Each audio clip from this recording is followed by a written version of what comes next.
What's up, guys? Welcome back to the channel. Today we're going to be looking at some Q4 niches, some holiday niches that are coming up in Q4 that we're going to be talking about. Specifically, how do you look at pages there and pull inspiration from what's already there? We understand the power of the landing zone. Hopefully you guys have watched some of the content previously that we talked about these landing zone ideas and how to know if customers are going to this place and actually purchasing. But the next step in that kind of evolution of understanding how to systemize this business is understanding the types of designs that people are buying specifically on that landing zone or specifically on that results page that we are targeting. And if you've been watching our Monday calls over on Facebook, some of this information might look similar, but we want to talk about this idea a little bit more today just because we believe so much in the power of being able to identify the patterns that are working on those landing pages and using them in your own designs. And as I'm the art side of this business, I'll take any chance I get to talk about art. So let's go ahead and jump into some of the over-the-shoulder stuff to get started.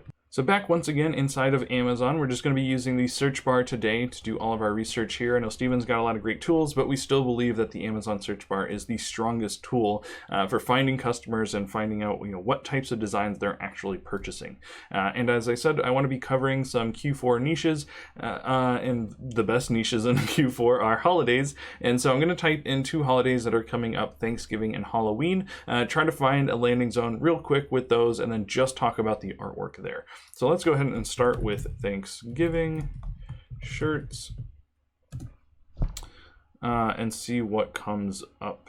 So we've got 4,000 results here, which is quite a lot. That's a lot of competition, so we kind of want to move away from that. So I'm just going to scroll this page up and down and see if there are any designs that pop out at me that I might want to run down a little bit. Already this one, the Gobble Gobble and Gobble Till You Wobble, those are two good niches that I have looked at before, so maybe we can find a landing zone for that. And as I'm scrolling down and looking at some of these designs, this is the way that I do research. I know Steven does it a little bit different. He can use a bunch of different tools and type different things into the search bar, but this is really how I'm doing research because I'm still design focused, and that's what I'm more passionate about. I usually look at the designs that jump out at me or I think that I can create quickly and efficiently, and then I'll check the landing zones from there. So you can kind of do research a multitude of different ways, even still using this landing zone idea to track down exactly where the customers are and what types of designs they're purchasing. I'm seeing that Gobble Gobble again. This is actually a sponsored ad, but I'm going to take that as a sign that a lot of people are searching that this year. So let's go ahead and just type that in,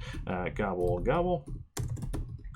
Oops, if I could spell, that would be helpful. And we see that it does autocomplete. It's only two Gobble Gobbles in t-shirt. So we'll actually type that in, search it, and then we'll see, oh, perfect. 268 results. I expected a lot more results just because the sponsored ads we were seeing. I thought we would see some more competition here, but there's not too much competition. And I'm not going to fully check this landing zone, or sorry, I should say results page to see if it is a landing zone by looking at all the BSRs, because I think if having DS Quick View on makes it a little bit harder to look at the designs. And that's really what I want to focus on today. So if you watched our Monday show, like I said a little bit before, you've heard us talk about this idea that you don't have to know, you don't have to be able to come up with these awesome designs or creations out of the top of your head. Really what you're doing is looking at the patterns, especially in the top 10 listings, because this is what Amazon is telling us that customers are buying when they're coming to this page. They're telling us they're coming to the page because this auto-completes, meaning that Amazon actually fills in the rest of this thing for us, and we know that they're coming here and purchasing,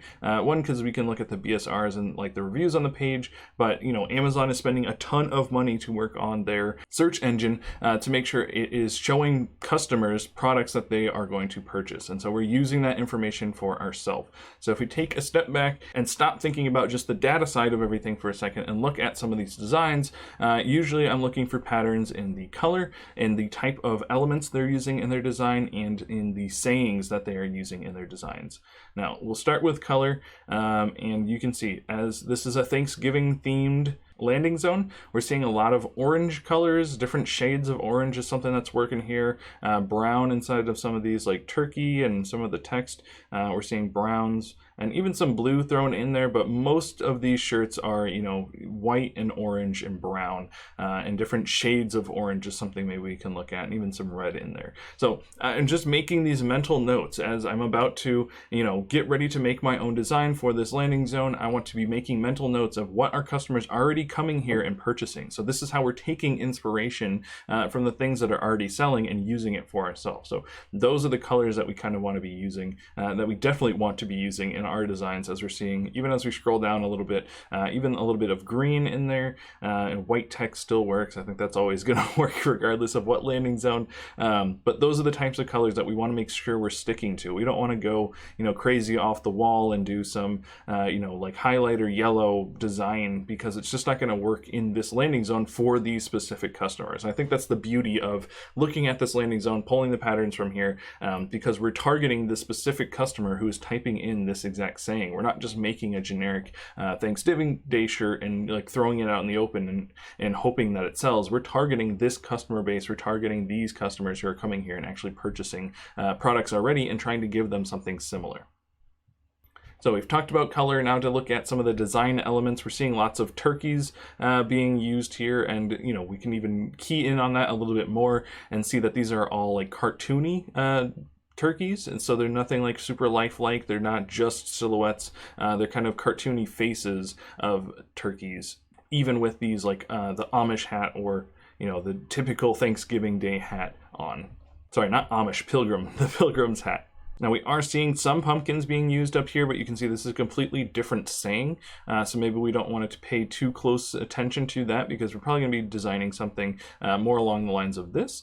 And I guess we can move on to then the saying that we actually want to use on our shirt. And a big giveaway for the saying that people probably want on their shirt, if they're typing in gobble gobble t-shirt, you should probably put gobble gobble on the shirt, or gobble it till you wobble. But I would more stick with just like putting gobble gobble. We're seeing it put twice in some places. This one has it twice, 3 times in some places. So I would pick one of those 2 variations rather than changing the saying already, because like I said, the customers are typing in this exact saying and t-shirt. They probably want something that says that exact thing. And so now, armed with that information of like exactly what the customer wants for this specific landing page, we can go and make a much more effective design to fit for this landing zone. And hopefully, if we do good keyword research, we can land on this page, and then with our good design we can actually sell on this page. And I do actually want to stop here and just take a step back away from looking specifically at these landing zones and the patterns that are working here, and just talk more about like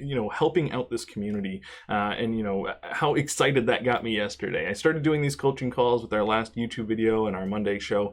We kind of talked about this idea. I put that link out to Calendly out there, and I had some really good coaching calls just yesterday. I had 3 of them, but kind of back to back to back there, and got some really good ideas from you guys, the community, of ways that we can be helping more, and coming up with solutions that me and Steven just haven't thought about before. And after every coaching call, I think I jumped in a call with Steven and was like, oh, why aren't we implementing this? Why aren't we doing this thing?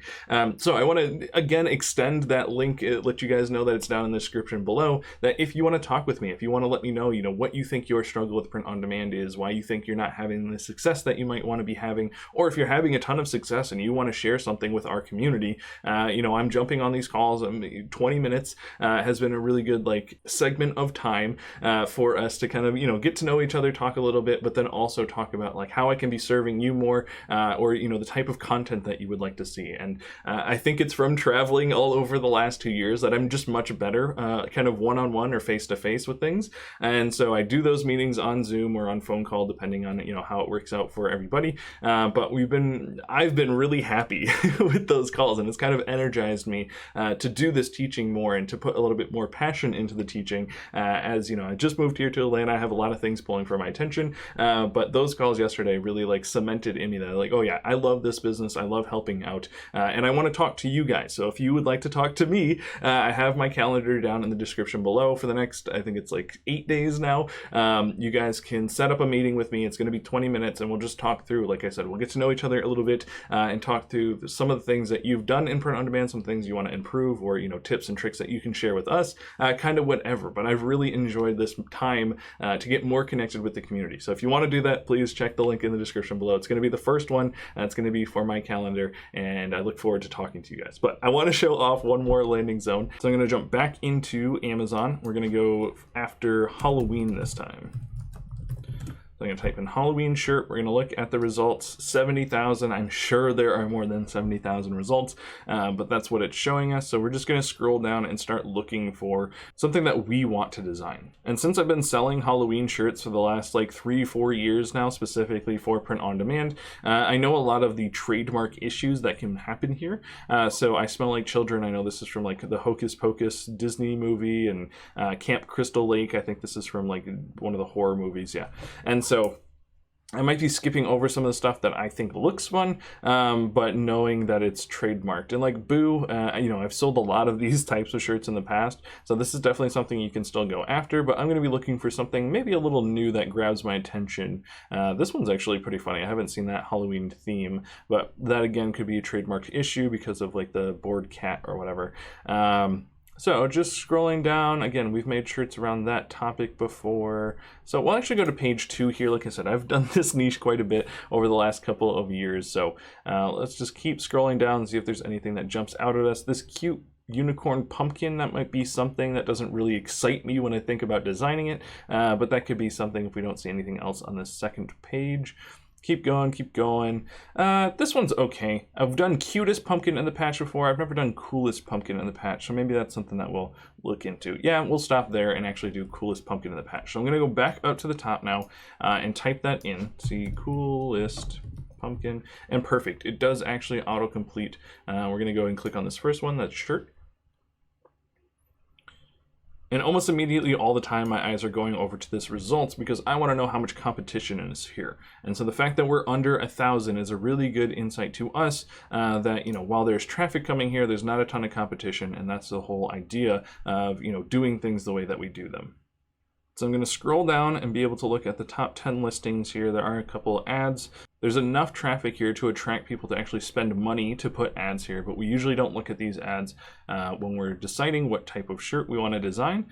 So we can look at these 7 shirts and kind of get an idea for the type of patterns we should be pulling out and using, the inspiration that we can be using in our own design. And I think this one's a little bit more straightforward than the last one even. If we're looking at color, very clearly we're seeing like kind of an orange pumpkin-y color is something we're going to want to use. If we're looking at the design elements, again, clearly the pumpkin with sunglasses on, that's almost every single shirt except for this one. And the saying, again, that kind of tells us, what saying to be using. Coolest pumpkin in the patch is being used on every single one of these designs. Now, in some cases, you could say that, okay, this is almost, too easy to see the patterns here. And so maybe you don't want to design for this because the customer is coming here looking for this exact thing. And even as we start to scroll down, we're seeing a lot more of that exact type of design being used all throughout this page. Now, there's some variation here. This one looks like a little St. Patrick's Day almost even.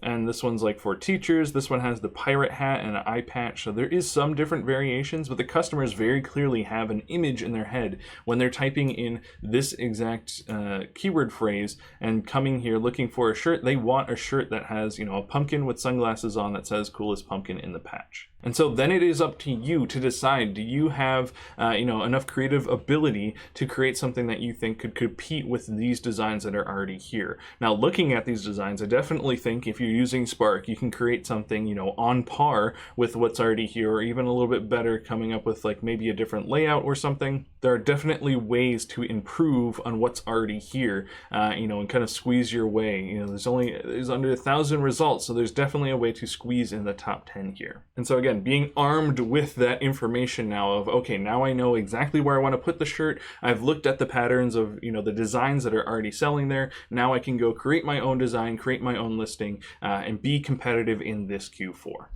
And so I want to say thank you to everyone who signed up for those coaching calls in the last couple of days. Again, this kind of re-energized me, reminded me why I like to do this business. I haven't been traveling as much, so I haven't been able to sit down with people and grab lunch as much. So doing those coaching calls on Zoom and over the phone have really kind of give that spark back to me over the last couple of weeks that I've been here, over a month now. It was a good reminder to me that, oh yeah, people like this information. They're getting a lot out of it. So if you guys want to continue to give me this energy energy, feel free to sign up for one of those coaching calls. Again, it's 100% for free. It's 20 minutes. I just want to talk with you guys, see where you're at, and see how I can help you. And you know, there's always links in the description for our Spark course. You heard me talk about it a little bit today. I've showed it off in previous videos, but I didn't want to make this one too long. So I just wanted to talk about this concept of, you know, seeing the patterns in these landing zones and not feeling like you have to like come up with some brilliant image off the top of your head. And I think with Spark, it's really easy to start, you know, manipulating some of the icons and the text that they have in there to make, you know, competitive designs. And clearly from this last one, you could make almost, you know, those designs exactly. So finding ways to implement and add your own flavor to them is a great thing to do once you get comfortable with that Spark tool. And so that's why we have the course Spark 101, link for that in the description. But thank you guys so much again. I'm really enjoying this week talking to you guys. So hopefully I get to talk to you soon, and we'll see you around.